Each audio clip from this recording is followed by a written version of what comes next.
In 1757, Edmund Burke, an Irish philosopher, published a treatise on aesthetics titled A Philosophical Enquiry into the Origins of Our Ideas of the Sublime and Beautiful. Burke had become inquisitive of a very particular feeling he had when observing that which both terrified him, but kept his attention with its majesty. He specifically notes raging storms and epic poems such as Milton's Paradise Lost. The magnitude of these forces left him feeling vulnerable, mortal, and powerless. But at the same time, which he felt smallest, he felt his problems, his daily stress, shrink with him. They faded into the background and his mind cleared. He became more aware after these experiences, more empathetic, and therefore, more tolerant. This tiny niche in the human psyche is what Burke would call the sublime. In his treatise, Burke stresses the value of experiencing the sublime, and the importance, the necessity, of devising ways to visit the sublime at will. Reorienting our perspective is the only way to find new and novel solutions to our problems. We do this by visiting national parks, creating and consuming stories, playing games, and, of course, engaging with art. When you find yourself languishing for an escape, seek the romantic things in life. In the 18th century, archaeologists began their excavation of the ruins of Pompeii, the great Roman city entombed in an instant by the eruption of Vesuvius in 79 AD. Art historian and archaeologist Johann Winkelmann wrote extensively on the discoveries made at the site, spreading the word across Europe. This news was exciting and quickly enraptured philosophers, historians, writers, artists, and certainly all manner of folk who caught wind. Perfectly preserved frescoes, pottery, mosaics, and the like sparked a fascination, a longing even, for antiquity's lost aesthetics and culture. The neoclassicals, as they would come to be known, moved to return to traditional values, marking ancient Rome as the cultural high point of civilization. They over-idealized these misunderstood artifacts and pointed to medieval art and architecture, their own cultures, and framed it as bastardized, going so far as to call it Gothic, after the Goths who sacked Rome and cemented its fall. The awe of the vastness of time did not only point south for the whole of Europe, though. There were many still who grew curious of other lost cultures. In particular, a great interest was shared across academic fields with the Germanic tribes which settled across Germany, the United Kingdom, and France, among other countries, of course. These were the Romantics. Romanticism was an artistic and philosophical movement recognized as lasting from around 1750 to 1850. A particularly chaotic time for both the French and Americans, both of which had revolutions. The question of culture and national identity was hotly debated. With the unsuredness that follows casting off a monarchy for independence, one is destined to ask, what does it mean to be me? Well, who are you? Why are you here? Who's to say? The Romantics proposed an answer, and I believe it aligns quite well with what Stephen Hawking had to say about the meaning of life. We can only ever exist within the confines of the human mind. And in this way the meaning of life is not somewhere out there, but right between our ears. In many ways, this makes us the lords of creation. It is whatever makes you feel sublime. You see, the Romantics had this notion that the human race was just another part of nature, for better or for worse. As they saw nature was the creation of God, there was something divine about each and every one of us. They placed an emphasis on the individual and sought to connect us with one another through emotional and dramatic depictions of life. Through this, they would inspire empathy, and with empathy, they believed, there would be morality, a natural, divine harmony. So while Romantic artists, which sounds kind of redundant, would utilize the same school of techniques as the classicals, idealized anatomy, allegorical scenes, soft forms, etc., they explored more landscapes. They experimented with lighting as a symbol for God, which we still use today. They didn't abandon biblical references, but they began to explore other stories to tell. Stories from more local, medieval settings, with Gothic ruins becoming backdrops for scenes instead of Roman pillars. Stories from the North. Stories which were, as a whole, a little bit more grim. October 4th, 2019. Throne of Eldraine releases to the excitement of pretty much everyone. A set that promises fairy tales meeting Arthurian legend with the tagline, "These fairy tales fight back," and set on the all-new plane of Eldraine. Full of real-world references and silliness, Eldraine was a pretty big step in the opposite direction of War of the Spark. It was welcome though. New and fresh, but still warm and familiar. Eldraine is relaxing compared to Ravnica or Zendikar. It's whimsical, but it's dark too. Eldraine is not without its sacrifice and brutality. It is cruel to its inhabitants, and there's a deep importance to the balance beyond avoiding it playing like an unset. And it has everything to do with its source material. In 1812, brothers Jakob and Wilhelm Grimm published children's and household tales, later referred to as Grimm's fairy tales. Two linguists caught up in the whirlwind of Romanticism were seeking to revive and preserve the folklore of their Germanic ancestors, and so interpreted and compiled 86 stories in their first volume. These stories were originally created and passed down as a type of tribal knowledge among the various Germanic tribes spreading across Europe during medieval times. As such, each one served to impart lessons or as an escape and to entertain. They're iconic for their worlds of enchantment and fantastical characters, of course, but you've probably heard that the Disney version most of us are originally exposed to are very toned down compared to their original counterparts. Cinderella kills her first stepmother, the queen from Snow White is forced to dance herself to death, Ariel Dr. Manhattan's herself. In fact, one of the most important things about fairy tales that distinguishes them from other cultures' myths and legends is the cruelty which occupies the entirety of the story. The happily ever after is never expounded on. The story concludes with merely a promise of change. This is the form, and this is the function of fairy tales.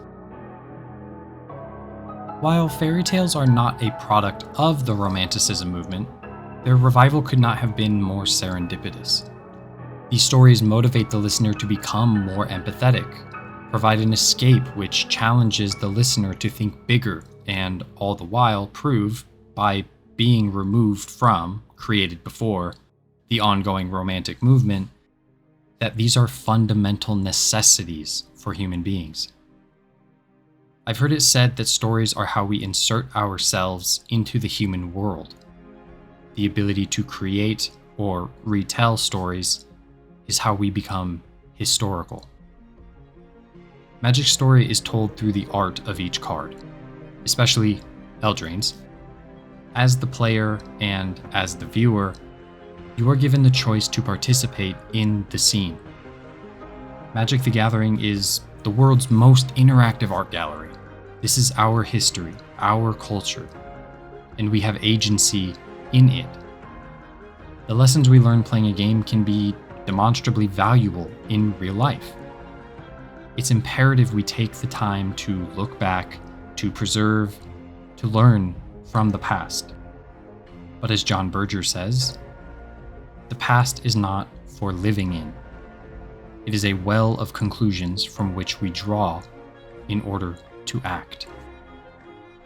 Some of us, like the classicals, can get lost there, stuck there, blinded by those rose-colored glasses and seduced by the idealized 2020 vision hindsight imbues. One might say it's dangerous to go alone. Take this. Take it.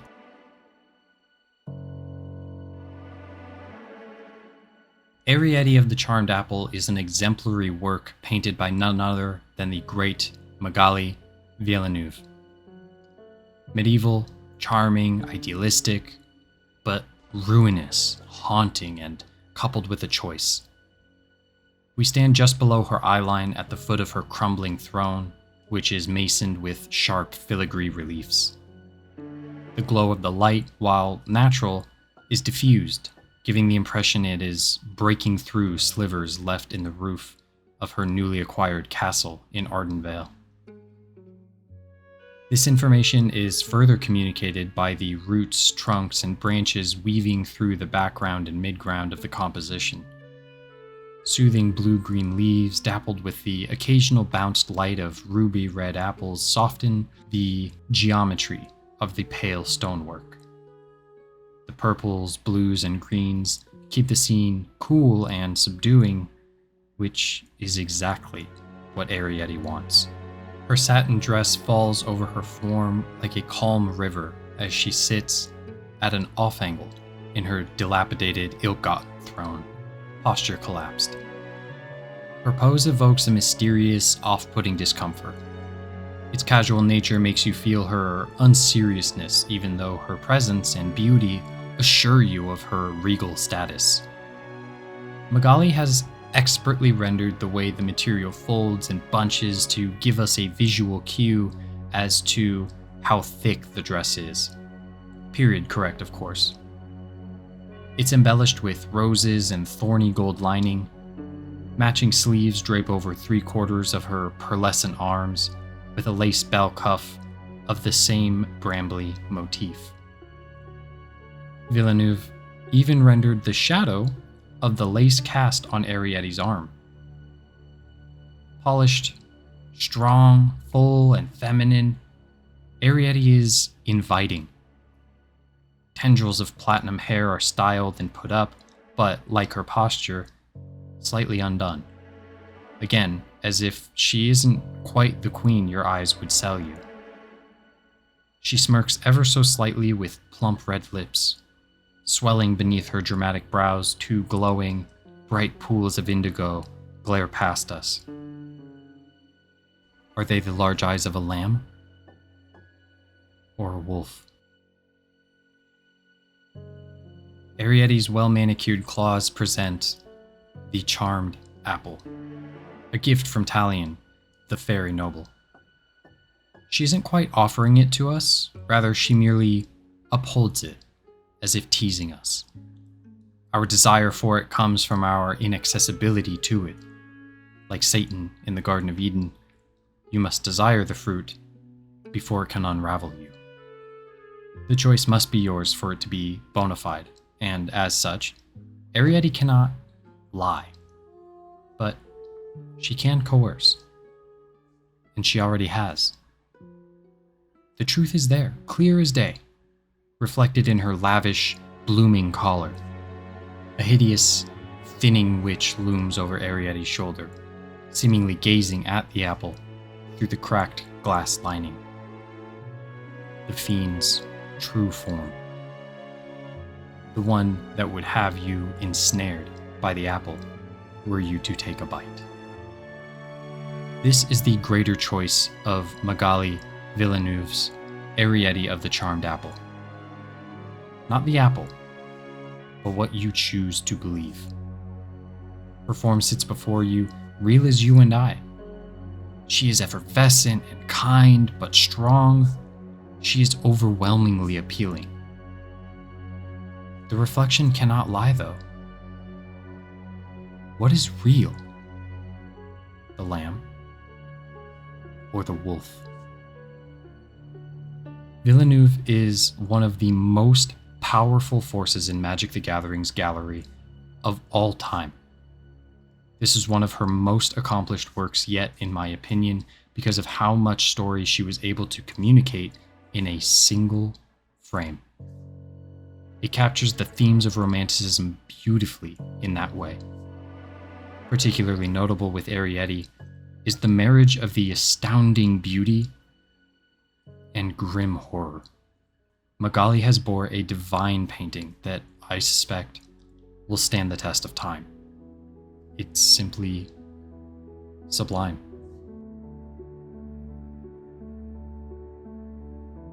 During the 18th century, Germany was a collection of principalities, the most powerful of which was Prussia. Dictating the people of these principalities were French neoclassical ideals held by the ruling aristocracies. In opposition to these ideals rose a movement referred to as Sturm und Drang, storm and stress. Advocates of this movement believed ousting all things French was the only way to save their own national identity. They believed the spirit of Germany was held in the traditions of the common folk, the songs and stories of the peasantry, the land itself. The durability of fairy tales has not been their intrinsic philosophical insight, but rather the opposite. Their accessibility has been their lifeblood. Fairy tales are not at all associated with cultural elites. They are not written or told or upheld by the bourgeoisie. They are for us, the commoner. They're a part of our history, our culture, and we can tell and retell them and reshape them entirely. This is the entire fucking purpose of art. One of the greatest detriments to cultural progress has been the hoarding of art. They keep your history locked up and scattered around museums and private collections all over the world. How can you look to that past? How can you draw from that well and find new and novel solutions when it has been so estranged from its own context? What would a Renaissance look like? Magic the Gathering is a beautiful game. I find all of its art deeply romantic. When I look at the less than perfect work from ABU, I see students and believers, lovers of life, escapists. I see a redistribution of culture, a renaissance.